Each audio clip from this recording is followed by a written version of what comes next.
Alors, je m'appelle Grégoire Ekman, je suis journaliste à la RTBF. Je m'occupe d'une plateforme qui s'appelle Faki.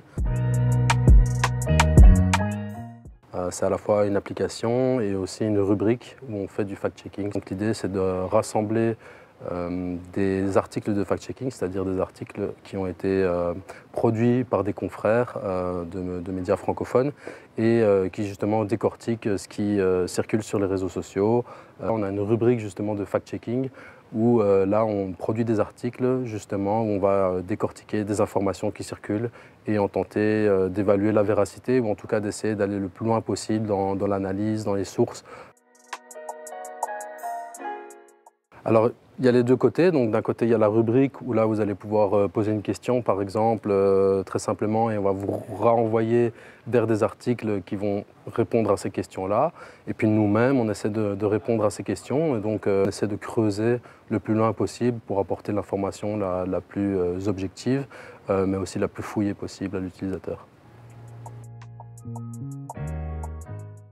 Je pense que garantir une information neutre et indépendante, ça dépend évidemment des pouvoirs publics. Il y a aussi la pluralité qui est importante, d'avoir des médias qui peuvent être parfois plus d'opinion, qui vont représenter différents pans de la société. En tant que service public, nous on est financé par des moyens publics, mais il y a des garde-fous qui sont présents avec un code de déontologie et avec la garantie que notre travail se fait en toute objectivité et en toute neutralité.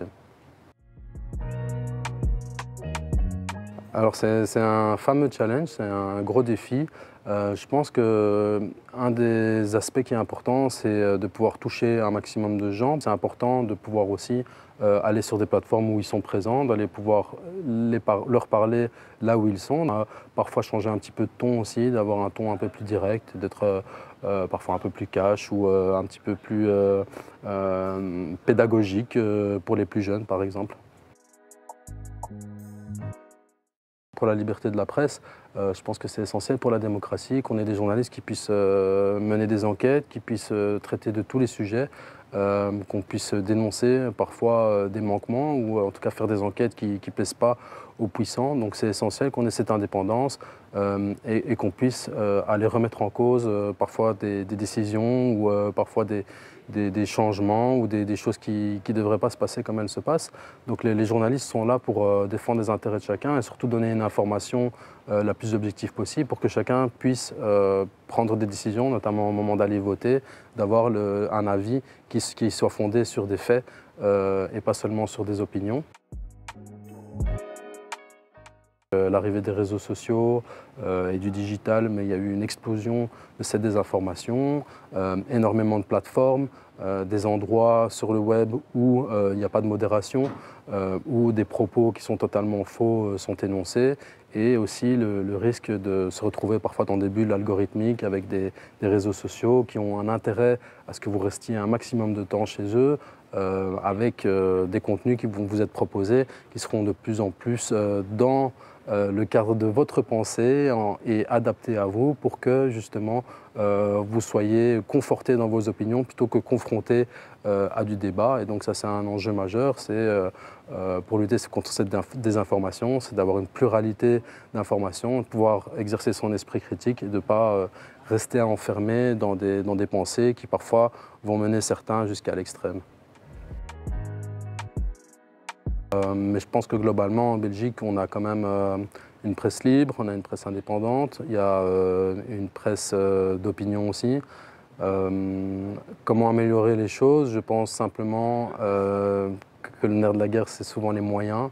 Donc c'est pouvoir donner les moyens aux rédactions de produire une information de qualité. Donc il y a une réflexion qui doit se faire sur comment est-ce qu'on peut trouver des modèles qui permettent de financer un journalisme de qualité et qui permet aussi de toucher les utilisateurs là où ils sont. Alors il y a plusieurs signaux qu'on peut détecter. Souvent, il faut faire attention au titre, par exemple à mettre des points d'exclamation pour attirer votre attention. C'est parmi les éléments qu'on va regarder où on se dit que peut-être la personne qui a publié l'information a un intérêt derrière. C'est aussi des sources anonymes. Si jamais L'information est énorme parfois, donc on a des choses qui paraissent vraiment énormes. Sachez qu'en tant que média traditionnel, s'il y a une information importante, forcément on va essayer de ne pas passer à côté et de vous la transmettre. Et surtout avoir du recul par rapport aux images. Une photo, c'est facilement manipulable, on peut facilement la sortir de son contexte. Aujourd'hui, on a aussi des vidéos qui peuvent être facilement modifiées avec des logiciels. Par exemple, les deepfakes, simplement avec de l'intelligence artificielle. Il y a des techniques aujourd'hui pour faire dire n'importe quoi à n'importe qui. Et donc, en sachant ça, il faut avoir du recul, ne pas tomber tout de suite, surtout ne pas partager l'information tout de suite, essayer de remonter, aller voir si d'autres sources en parlent et qu'est-ce qu'elles en disent. Et à partir de là, se faire une opinion avec un esprit critique. Je voudrais juste dire que on a la chance aujourd'hui, on vit dans un monde où l'information circule et circule facilement, on a accès à énormément de choses.